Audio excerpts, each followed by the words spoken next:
साल में एक ही बार खुलने वाला रहस्यमय दरवाजा, 1000 साल पुराना, 1000 शिवलिंगों से बना मंदिर, बिना मत्था टेके गुजरी बारात तो दूल्हे की मौत, सन्नाटा, और उस सन्नाटे के बीच खड़ा खजुराहो का सबसे आखिरी मंदिर, दूल्हा देव मंदिर। स्थानीय लोग आज भी उस रास्ते से गुजरते वक्त कांप उठते हैं। किंवदंती है कि सैकड़ों साल पहले एक अहंकारी दूल्हा यहाँ से गुजर रहा था। उसने भगवान शिव के इस रूप को झुककर प्रणाम करने से इनकार कर दिया था। नतीजा, बारात आगे बढ़ी, लेकिन दूल्हा कभी अपनी दुल्हन के घर नहीं पहुंचा। उसकी रहस्यमयी मौत ने इस मंदिर को एक अमिट खौफ और अटूट आस्था से भर दिया। उस घटना के बाद जब भी यहाँ से कोई बारात गुजरती है तो दूल्हा दुल्हन यहाँ मत्था जरूर टेकते हैं। आज आलम यह है कि इलाके की हर शादी का पहला कार्ड इसी दूल्हा देव के चरणों में आता है।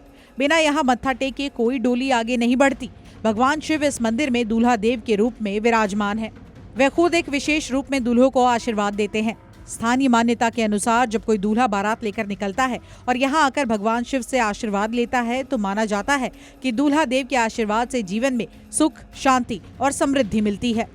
लेकिन सवाल ये है कि आखिर शिव को यहाँ दूल्हा क्यों कहा गया है? क्या सिर्फ उस इकलौती घटना की वजह से ये मान्यता बन गई कि बिना यहाँ पहुंचे कोई भी बारात शुभ नहीं मानी जाती, या फिर इसकी कोई और वजह है? साल में सिर्फ एक ही बार खुलने की परंपरा वाला ये दुनिया में इकलौता मंदिर है। आखिर क्यों ये मंदिर साल के 364 दिन में एक भारी भरकम ताले में कैद रहता है? आखिर क्या है इस मंदिर का रहस्य और क्यों है इसकी आस्था इतनी गहरी? भारत में सैकड़ों मंदिर थे जिन्हें मुगलों ने खंडित कर दिया, लेकिन खजुराहो के 2 ऐसे मंदिर हैं जिन्हें कभी कोई आंच नहीं आई। ये है दूल्हा देव और मतंगेश्वर महादेव का मंदिर। क्यों? क्या कोई अदृश्य शक्ति इसकी रक्षा कर रही थी? बाकी के अन्य मंदिर खंडित हो जाने की वजह से पूजने योग्य नहीं है। इस मंदिर को कुंवर मठ भी कहा जाता है। यहाँ का मुख्य आकर्षण है वो महाशिवलिंग जो 1000 सूक्ष्म शिवलिंगों से मिलकर बना हुआ है। मान्यता है कि इस एक शिवलिंग की परिक्रमा करना ब्रह्मांड के 1000 चक्कर लगाने के बराबर है। लेकिन यहाँ की दीवारों पर खुदी अप्सराएं और उनकी कामुक मुद्राएं कुछ और ही इशारा करती हैं। मंदिरों की दीवारों पर एक नाम खुदा है, वासाला। जानकारों का कहना है कि ये उस तांत्रिक मूर्तिकार का नाम था जिसने इस मंदिर को नोरनधारा शैली में बनाया, यानी एक ऐसा मंदिर जिसमें कोई बाहरी रास्ता नहीं है। ये एक बंद चक्रव्यूह की तरह है जिसे साधना और तंत्र क्रियाओं के लिए डिजाइन किया गया था।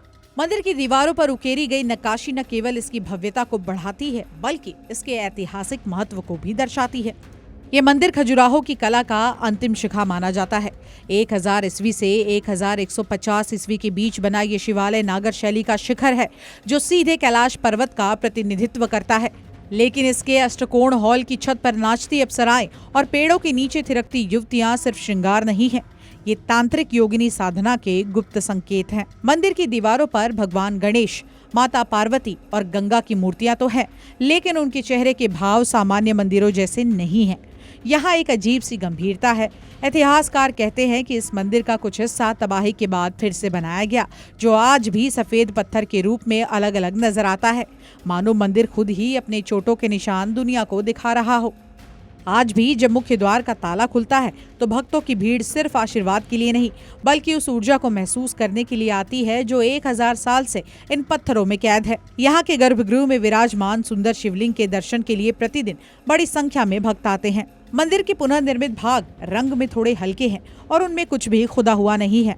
आज ये भारत के विश्व धरोहर स्थलों में से एक है। दूल्हा देव मंदिर एक ऐसी जगह है जहां मौत और मंगल, डर और आस्था, कला और तंत्र एक साथ मिलते हैं।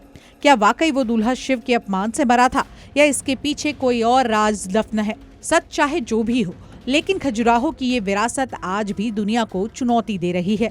अगली बार जब आप खजुराहो जाएं तो इस ताले लगे दरवाजे के सामने खड़े होकर उस ऊर्जा को जरूर महसूस कीजिए।